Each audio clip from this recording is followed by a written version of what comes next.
साथियों, नवोदय विद्यालय प्रवेश परीक्षा कक्षा 6 में गणित के पाठ्यक्रम में लघुत्तम और महत्तम के टॉपिक में आज मैं इस वीडियो में आपको विगत वर्षों में नवोदय विद्यालय प्रवेश परीक्षा कक्षा 6 में लघुत्तम व महत्तम समापत्ति से संबंधित पूछे गए प्रश्नों का हल सहित यहां मैं आपको बताने जा रहा हूं। आप इनको अच्छी तरह से समझने की कोशिश कीजिए, क्यों कि आगामी वर्षों में जो परीक्षा नवोदय विद्यालय द्वारा आयोजित की जाएगी उसमें भी इसी प्रकार के प्रश्न पूछे जाने की संभावनाएं अधिकांशतः रहती है। इससे मिलते जुलते ही यानी संख्या बदलकर प्रश्न अधिकांशतः पूछे जाते हैं, इसलिए आप इन प्रश्नों को अच्छी तरह से समझने की कोशिश करना, आपको बहुत ज्यादा एग्जाम के लिए लाभ होगा। पहला प्रश्न देखिए, 45, 60 तथा 75 के महत्तम समापवर्तक HCF तथा लघुत्तम समापवर्तक LCM का योगफल है। ये इसी साल जवाहर नवोदय विद्यालय 2020 में आया हुआ क्वेश्चन है। अब देखिए, इसमें पूछता क्या है कि 45, 60 और 75 का महत्तम समापवर्तक निकालो और लघुत्तम समापवर्तक दोनों निकालो और उनका योग ज्ञात करो, योगफल पूछ रहा है। तो हम क्या करेंगे, सर्वप्रथम 45, 60, 75 का महत्तम ज्ञात करेंगे। तो इन तीनों का अपन अभाज्य गुणनखंड ले लेते हैं। 45 के अभाज्य गुणनखंड किए तो आ गए 3 से भाग दिया 15 आ गया, 3 से भाग दिया 5 आ गया, 5 में 5 का भाग दिया 1 आ गया। इसी तरह से 60 का अभाज्य गुणनखंड किया 2 से भाग दिया 30 आ गया, 30 में 2 का भाग दिया 15 आ गया, 15 में 3 का भाग दिया 5 आ गया, 5 में 5 का भाग दिया आ गया 1। इसी तरह से 75 में 3 का भाग दिया 25 आ गया, 25 में 5 से भाग दिया 5 आ गया, 5 से 5 का भाग दिया 1 आ गया। अब देखिए 45 के गुणनखंड तो हो गए 3 गुणा 5 और 60 के गुणनखंड हो गए 2 गुणा 2 गुणा 3 गुणा 5 और 75 के गुणनखंड हो गए 3 गुणा 5 गुणा 5। अब इनमें सर्वनिष्ठ जो गुणनखंड है उनका गुणनफल है वो इनका महत्तम होगा। तो इसमें सर्वनिष्ठ गुणनखंड यानी कॉमन गुणनखंड कौन कौन से हैं, 3 और 5। तो 3 को और 5 को गुणा कर लो 15, तो महत्तम तो क्लियर हो गया, 15 आ गया। इसी तरह से हम 45, 60, 75 का लसप भी ज्ञात कर लेंगे। तो पहले 3 से इसमें भाग दिया 15 आ गया और 20 में दिया, ये 60 में दिया 20 आ गया और 75 में 3 का भाग दिया 25 आ गया। फिर 5 से इसको हम विभाजित कर देते हैं। 5 का भाग दिया 15 में 3, 5 का भाग 20 में दिया 4 और 5 का 25 में भाग दिया 5। अब इनको गुणा कर लो, 3 गुणा 3 गुणा 4 गुणा 5 गुणा 5, तो ये आ गया 55, 25, 25 का 100, 100 300, 300 900, तो ये आ गया 900। तो अब लघुत्तम हमें प्राप्त हो गया इन संख्याओं का 900 और महत्तम इसका प्राप्त हो गया हमें 15। अब इन दोनों का योग हमने ज्ञात कर लिया, 900 प्लस 15 बराबर 915 हमारा इन दोनों लघुत्तम समापवर्तक और महत्तम समापवर्तक का योग आ गया समझ में। तो हमने सर्वप्रथम 45, 60, 75 का महत्तम फाइंड कर लिया 15 और फिर इन संख्याओं का 45, 60, 75 का लघुत्तम समापवर्तक फाइंड कर लिया 900 और दोनों को जोड़ लिया, 900 प्लस 15 बराबर 915 आ गया समझ में अच्छी तरह से क्वेश्चन। इन दोनों का योग हो गया 915। ये 2020 में आया हुआ क्वेश्चन है। दूसरा प्रश्न देखिए, निम्न में से कौन सी संख्या 3, 4, 5 तथा 6 से भाज्य है। ये जवाहर नवोदय विद्यालय प्रवेश परीक्षा 2019 में आया हुआ क्वेश्चन है। तो ऐसी कौन सी संख्या है जो 3, 4, 5, 6 से भाज्य होगी। ऐसी संख्या तो इन संख्याओं का लघुत्तम समापवर्तक होगी। तो 3, 4, 5, 6 से भाज्य होने वाली संख्या 3, 4, 5, 6 का लघुत्तम समापवर्तक होगी। हम इसका लघुत्तम समापवर्तक फाइंड कर लेते हैं। पहले 2 से भाग दिया, 3 में भाग देता नहीं तो 3 का 3 लिख लो, 4 में भाग दिया 2 का 2 आ गया, 5 में भाग देता नहीं 5 का 5 लिख लिया, 6 में 2 का भाग दिया 3 आ गया। अब 3 से अधिकांशतः ये विभाजित होने वाली संख्या, तो 3 में 3 का भाग दिया 1, 2 में जाता नहीं 2 का 2, 5 में जाता नहीं 5 का 5 और 3 में 3 का भाग दिया 1 आ गया। अब केवल नीचे 2 और 5 बची हैं जो किसी एक संख्या से विभाजित नहीं है। तो अब हमारा लघुत्तम समापवर्तक यहां कंप्लीट हो जाता है। इन संख्याओं को हम गुणा कर लेते हैं जो इधर साइड में और नीचे हैं। तो ये संख्या होगी 2 गुणा 2 गुणा 3 गुणा 5 बराबर इसका गुणनफल आ गया 5 3 15, 15 दूनी 30 दूनी 60, ऐसे गुणा कर लेते हैं। तो ये 2, 3, 4, 5, 6 से विभाजित होने वाली संख्या क्या है, 60 है। अतः 3, 4, 5, 6 से भाज्य होने वाली संख्या 60 है। उत्तर आ गया समझ में, ये क्लियर हो गया। अब क्वेश्चन नंबर 3 देखिए, दो संख्याओं के महत्तम तथा लसप का गुणनफल 384 है। यदि इनमें से एक संख्या 24 है तो दूसरी संख्या क्या है। ये देखिए इस तरह के क्वेश्चन मैंने पहले के वीडियो में आपको अच्छी तरह से समझा दिए हैं कि दो संख्याओं का गुणनफल उनके लघुत्तम समापवर्ती और महत्तम समापवर्ती के गुणनफल के बराबर होता है। ये अच्छी तरह से क्लियर करवा दिया। अगर आपको लघुत्तम और महत्तम दोनों संख्याओं के दो संख्याओं के दिए हुए हैं और एक संख्या दी हुई है तो लघुत्तम और महत्तम के गुणनफल में एक संख्या का भाग दे दो, दूसरी संख्या देगी। तो यहां हमें क्या दिया हुआ है, मैसप और लेसप का गुणनफल दिया हुआ है 384। एक संख्या कितनी दी हुई है 24, तो दूसरी संख्या कैसे फाइंड होगी, लघुत्तम समापवर्ती और महत्तम समापवर्ती का गुणनफल बट्टा एक संख्या।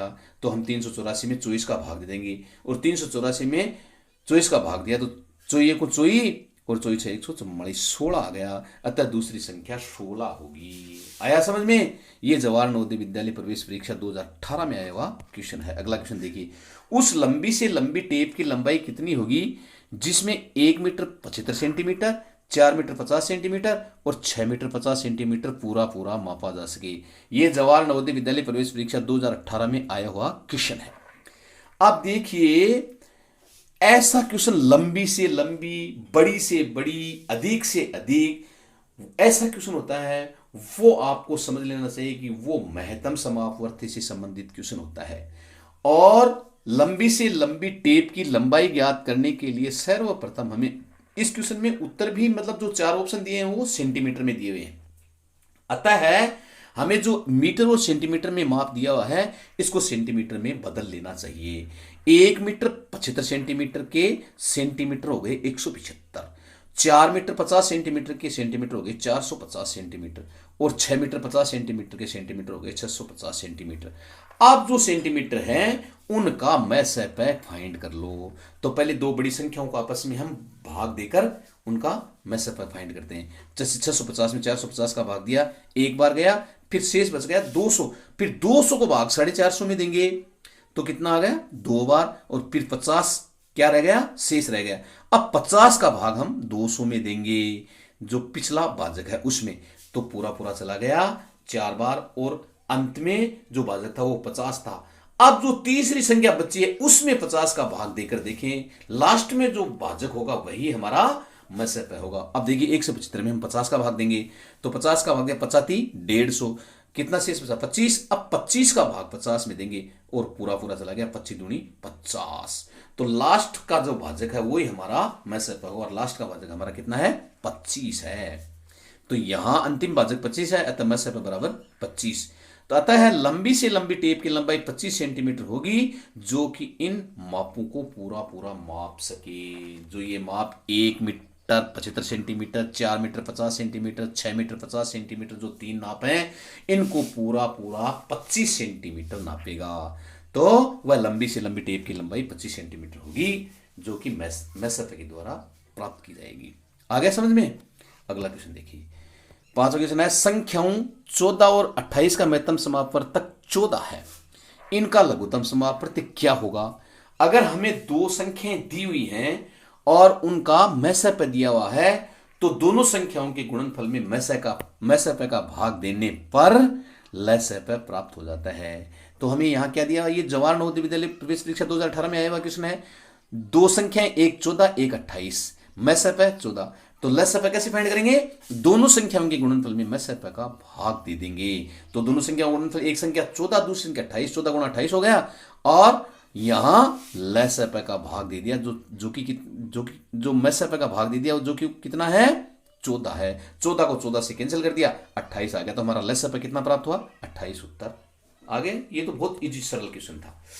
अगला क्वेश्चन देखिए, संख्या 14, 36 और 66 का महत्तम समापवर्तक है। जवाहर नवोदय विद्यालय प्रवेश परीक्षा 2017 में देखो सरल क्वेश्चन भी आ जाते हैं एग्जाम में। अब सीधा ही पूछ लिया महत्तम समापवर्तक क्या है। अब हम क्या करेंगे, 14 का 36 का 66 का अभाज्य गुणनखंड प्राप्त करेंगे। 14 का तो 2 गुणा 7 आ गया, 36 का आ गया 2 का भाग दिया 18, 18 में 2 का भाग दिया 9, 9 में 3 का भाग दिया 3, 3 में 3 का भाग दिया 1, तो इसका आ गया 2 गुणा 2 गुणा 3 गुणा 3, और 66 में 2 का भाग दिया आ गया 33, 33 में 3 का भाग दिया गया 11, तो इसके गुणनखंड हो गए 2 गुणा 3 गुणा 11। अब यहां हमने लिख लिया 14 का गुणनखंड 2 गुणा 7, 36 का 2 गुणा 2 गुणा 3 गुणा 3 और 66 का 2 गुणा 3 गुणा 11। आ गया नहीं आ गया। अब इन तीनों में देखिए कॉमन गुणनखंड क्या है। अब वैनिष्ठ गुणनखंड तीनों में 2 है, तो मैं सब बराबर 2 हुआ। वो तीनों में कॉमन होना चाहिए, तीनों में उभयनिष्ठ होना चाहिए, तो तीनों में केवल 1 2 ही है, तो इसका मैसप कितना होगा? 2 होगा। इन संख्याओं का 14 36 और 66 का मैसप होगा 2। उत्तर आ गया समझ में। अगला क्वेश्चन देखिए, संख्यांक 24 36 और 42 का लघुत्तम समापत्ति है। जवाहर नवोदय विद्यालय 2017 में आया हुआ क्वेश्चन है, बहुत ही सीधा क्वेश्चन पूछा है।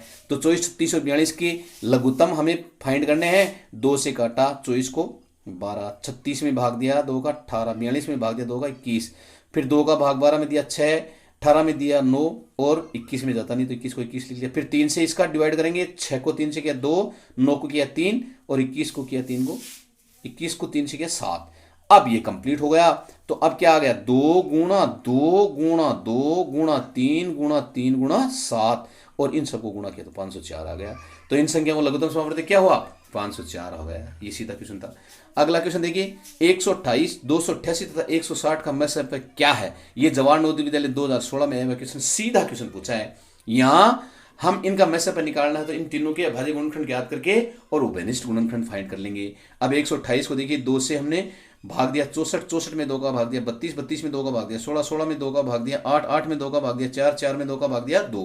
इसी तरह से 288 में 2 का भाग दिया 144, 144 में 2 का भाग दिया 72, 72 में 2 का भाग दिया 36 और 36 में 2 का भाग दिया कितना आ गया?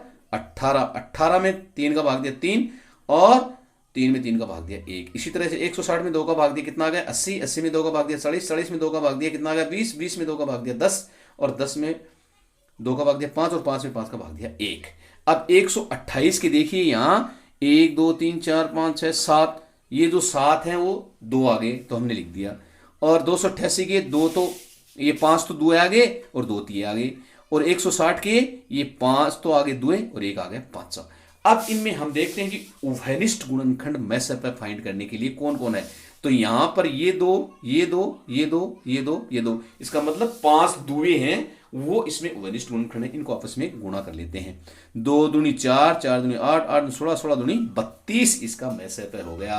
तो 128 288 और 160 का मैसप कितना होगा? 32। अब देखिए 32 का इन तीनों में पूरा पूरा भाग देता है। 32 4 128, 32 5 160 और 32 8 288। अब ये इनका मैसप हो गया। आगे समझ में। अगला क्वेश्चन देखिए, वह बड़ी से बड़ी संख्या ज्ञात कीजिए जिसमें 140 170 अथवा 155 को भाग करने और प्रत्येक में 5 शेष बचे। इस तरह के क्वेश्चन मैं पहले भी आपको अच्छी तरह से क्लियर करवा चुका हूं और मैं दोबारा बता देता हूं कि अगर ऐसी बड़ी से बड़ी संख्या पूछे तो ये समझ लेना चाहिए कि ये महत्तम समापत्ति की प्रॉब्लम है, समस्या है, क्वेश्चन है। यानी महत्तम समापत्ति का ये क्वेश्चन है, इसको महत्तम समापत्ति के द्वारा हल करना है। तो अब 5 शेष बच रहे हैं, तो इन तीनों संख्याओं में से पहले ही अपन 5 5 घटा देते हैं। 140 में से 5 घटा दिए 135, 170 में से 5 घटा दिए 165, 155 में से 5 घटा दिए 150। अब जो बची है संख्या उनका मैसप निकाल लो। 135 165 और 150। अब इनके अभाज्य गुणनखंड ये 135 को 3 से अपने भाग दिया तो 45 आएगा, 45 में 3 का भाग दिया 15, 15 में 3 का भाग दिया 5। इसी तरह से 165 में 3 का भाग दिया 55 आ गया, 55 में 5 का भाग दिया 11, 11 को 11 से विभाजित किया 1, 150 में 2 का भाग दिया 75, 75 में 3 का भाग दिया 25, 25 को 5 से डिवाइड किया 5 और 5 को 5 से किया तो 1। अब देखिए 135 के गुणनखंड आगे 3 गुणा 3 गुणा 3 गुणा 5, 165 के आगे 3 गुणा 5 गुणा 11 और 150 के आगे 3 गुणा 2 गुणा 5 गुणा 5। अब इन तीनों में कॉमन कौन कौन से हैं? उभयनिष्ठ गुणनखंड 3 और 5 हैं। अब 3 गुणा 5 बराबर इनका 15 हमारा मैसप आ गया। तो अब बची हुई संख्याओं का इस तरह से मैसप निकालने वो इनका आंसर होता है। तो मैसप बराबर 15 उत्तर आ गया समझ में। ये जेएनयू यानी जवाहर नवोदय विद्यालय प्रवेश परीक्षा 2015 में आया हुआ क्वेश्चन है।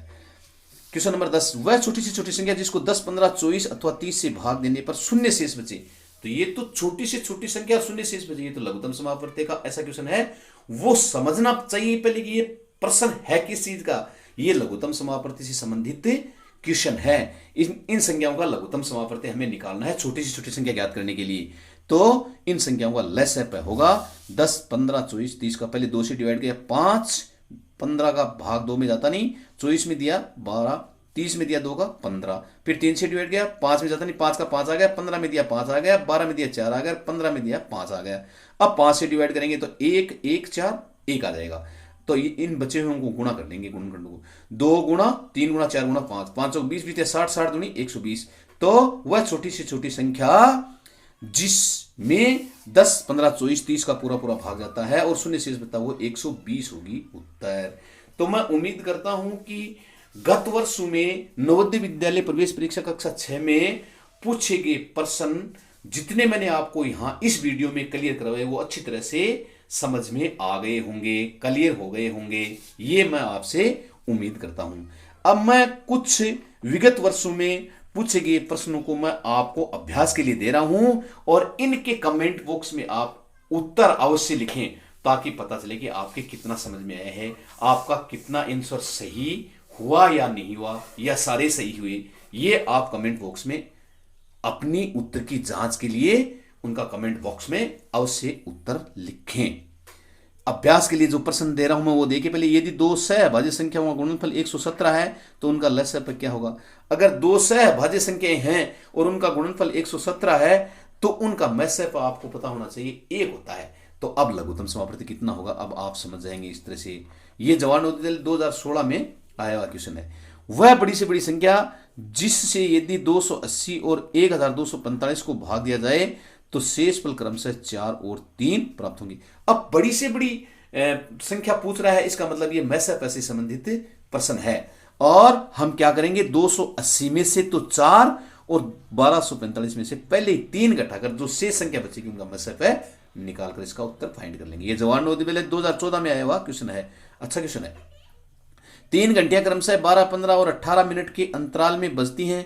यदि वे प्रातः 9 बजे एक साथ बजे तो वे कब फिर एक साथ बजेंगी। अब आपको मैंने घंटियों से संबंधित और जो बत्तियों से संबंधित प्रश्न बताए थे कि वो लघुत्तम समापवर्ती से संबंधित प्रश्न होते हैं। तो यहां 12, 15 और 18 मिनट का आपको लघुत्तम समापवर्ती निकालना है और जब ये जो आएगा वो मिनट में आएगा वो क्वेश्चन, उसके बाद में उतनी मिनट के बाद में वो एक साथ बजेंगे और 9 बजे एक साथ बज रहे हैं तो एक साथ फिर कितने बजे बजेंगे वो आप 9 में जोड़ देना। आगे समझ में। ये दोनों क्वेश्चन जवाहर नवोदय विद्यालय प्रवेश परीक्षा 2014 में आए हुए हैं। अगला क्वेश्चन चौथा, वह छोटी से छोटी संख्या जो 42, 98 तथा 70 से भाग हो जाती है। ये जवाहर नवोदय विद्यालय 2013 में पूछा गया क्वेश्चन है। इसका केवल छोटी छोटी संख्या ज्ञात करना, इसका मतलब इन संख्याओं का लघुत्तम समापवर्ती ज्ञात आपको करना है। आगे समझ में। 45, 75 तथा 165 का मसाअ है। ये जवाहर नवोदय विद्यालय 2013 में पूछा गया प्रश्न है और इसका केवल आपको सीधा मसाअ यानी महत्तम समापवर्ती निकालना है। तो मैं उम्मीद करता हूं कि ये जो विगत वर्षों में पूछे गए नवोदय विद्यालय प्रवेश परीक्षा में प्रश्न वो आपको अच्छी तरह से समझ में आ गए होंगे, क्लियर हो गए होंगे। बहुत बहुत धन्यवाद।